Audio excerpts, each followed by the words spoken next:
A semana em Brasília promete ser movimentada. O presidente da Câmara, Eduardo Cunha, quer votar amanhã o segundo turno da proposta de orçamento impositivo e garante que legalização do aborto só entra na pauta por cima do cadáver dele.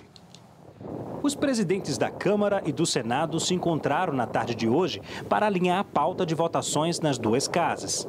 Essa agenda que nós pretendemos harmonizar é uma agenda socioeconômica que garanta as conquistas do povo brasileiro e especifique, priorize exatamente a reforma política.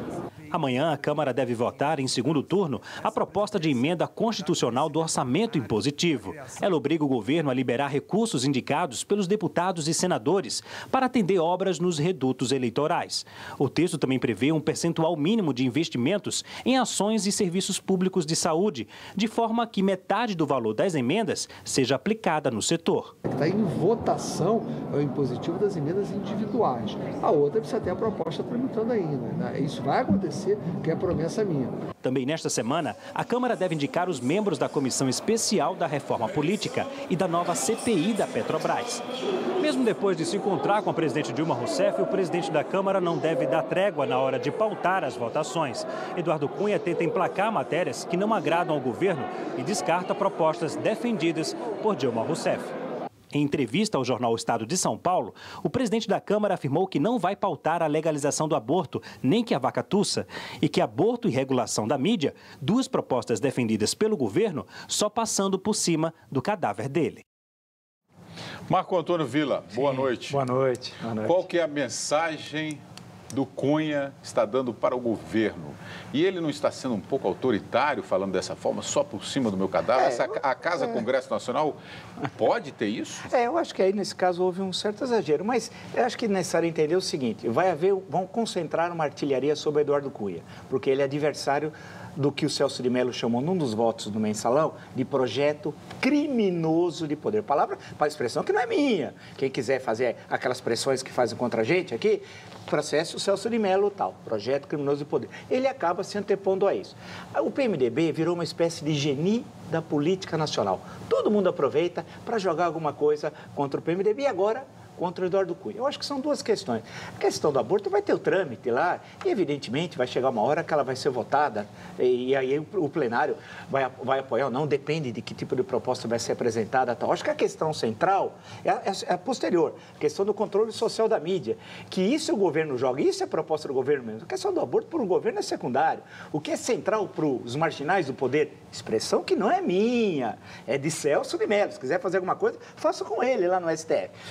Dos marginais do poder é querer impor a censura à imprensa, que eles têm ódio do Estado Democrático de Direito. Então, em relação a Eduardo Cunha, ele vai tomar muita pancada, ele vai ser demonizado por aqueles que são instrumentos deste, volto a dizer, projeto criminoso de poder. A questão do aborto é uma questão que a sociedade vai discutir, mas no fim entra na pauta. Agora, isso também não é o que o governo tem interesse. Você acha que o governo Dilma está interessado nisso? O governo Dilma está querendo interessar é esconder o maior roubo da história da humanidade, patrocinado por esse governo e pelo anterior, por aquele que se esconde porque tem medo, que é o Petrolão, que é o maior roubo da história da humanidade. O resto para o governo é secundário. Ayrton Soares, boa noite. Boa noite. Qual é o recado do Eduardo Cunha? É um recado absurdo, esdrúxulo. Uma pessoa foi eleito presidente da Câmara, não sei se tem gabarito para ser presidente da Câmara, mas eu até recomendaria a todos aqueles que apoiam a aprovação de uma lei que possa permitir o aborto, para que não continue existindo no Brasil os abortos clandestinos, que anualmente apresentam como resultado milhares de crianças mortas porque fizeram abortos clandestinos às mães. Talvez fosse interessante que se recolhesse os atestados de óbito dessas crianças que foram vítimas de abortos clandestinos e se remetessem para ele. E dizer que passar por cima do cadáver dele significa aprovar uma lei que vai possibilitar que milhares e milhares de cadáveres de crianças não surjam todo ano.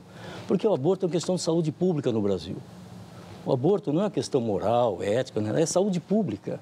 A mulher que, no desespero, faz o aborto, ou por vontade própria faz o aborto, tem que ser respeitado o direito da mulher de escolher o que ela fazer do corpo dela, não é? E nessas condições, o aborto é feito, na verdade, em clínicas que não são regularizadas, sem fiscalização, sem higiene e, na maioria dos casos, principalmente os mais humildes, não é? Enfim, eu acho que a resposta para ele é mandar para ele quantas crianças morrem no Brasil em abortos clandestinos por falta de uma legislação que possibilita o aborto terapêutico, o aborto que seja motivado para que a saúde da mulher seja preservada, o aborto por vontade de mulher consciente, que decide o que faz do corpo. Enfim, uma legislação competente deverá surgir. O Roberto Miranda aqui pelo Twitter, dá para acreditar em reforma política vindo da boca do Renan Calheiros? Não sei, mas o Renan Calheiros é presidente do Senado e do Congresso Nacional. O que fazer? Enquanto ele não sair de lá, pode ser até que saia pela Operação Lava Jato, que a gente não sabe, a questão toda da reforma política vai ocorrer provavelmente algumas mudanças, que são cosméticas. Reforma naquele sentido que nós discutimos no belíssimo seminário que a TV Cultura fez com a AB há 2 semanas, é difícil naquele conjunto de questões levantadas. Mas uma ou outra medida tem de ser adotada nesse ano, que antecede um ano antes das eleições, né? É importante. Uma delas, que nunca vai ocorrer, mas que renovaria muito a vida política no Brasil, seria a adoção do voto distrital. Você derruba gasto de campanha, aproxima o eleito do eleitor e tem um controle maior, o cidadão, de quem ele elege e tal. Agora, uma coisa que poderia ser testado, como a emenda, inclusive, que tramita no Congresso, na próxima eleição municipal. Seria uma tentativa de fazer um teste e ver como é que funciona o voto distrital. Mas, dificilmente, sequer isso vai ser aprovado. Mas tem a proposta do distritão, que é diferente, que é a proposta do Michel Temer. A discussão vai ser aprovada alguma coisa, agora nós temos de participar. Essa que é a grande questão, temos de ficar atentos, né? Ayrton, só para a gente encerrar esse assunto, sobre o orçamento impositivo. Quem sai perdendo com esse orçamento impositivo? Essas emendas parlamentares, elas não eram usadas como jogo de troca entre o governo e os parlamentares ou não? Emenda parlamentar, o que é isso? Que é o orçamento impositivo, ou seja, se for aprovada a emenda, o governo tem que liberar a verba para aquele deputado para cumprir aquela emenda, fazer cumprir aquela emenda, liberar aquele dinheiro que ele destinou no orçamento para tais obras públicas ou serviços, qualquer coisa. O que acontece? Claro que não é generalizado isso que eu vou dizer, mas há um acerto. Eu mando a verba para a prefeitura X, eu sou deputado, quero ter voto lá. Acerto com o prefeito para onde vai essa verba. O prefeito destina a verba, suponhamos a construção de uma ponte, não é? Aí já existe o empreiteiro a quem já está confiada esta obra, entendeu? E aí todo mundo ganha. Esse esforço no orçamento impositivo, com as exceções de sempre, não é só porque o deputado pode fazer algo pela sua região, onde ele é votado, mesmo porque são poucos deputados votados numa só região. Todos eles saem por todo o estado procurando voto.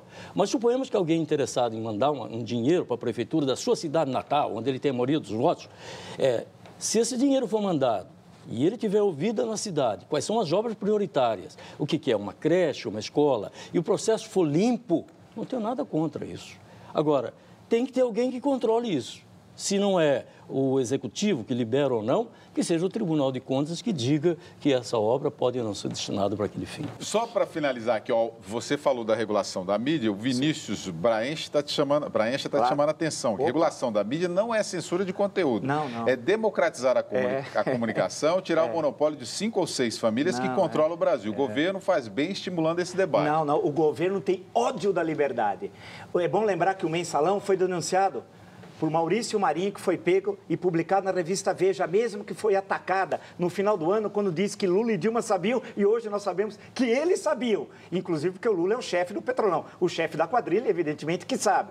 Segundo, todas essas denúncias, a importância, por exemplo, dada através da Folha de São Paulo, quando o Roberto Jefferson deu a célebre entrevista e cunhou a expressão que se popularizou Mensalão, foi na Folha de São Paulo. Esse governo tem ódio das liberdades, esse governo tem como referência de liberdade Cuba.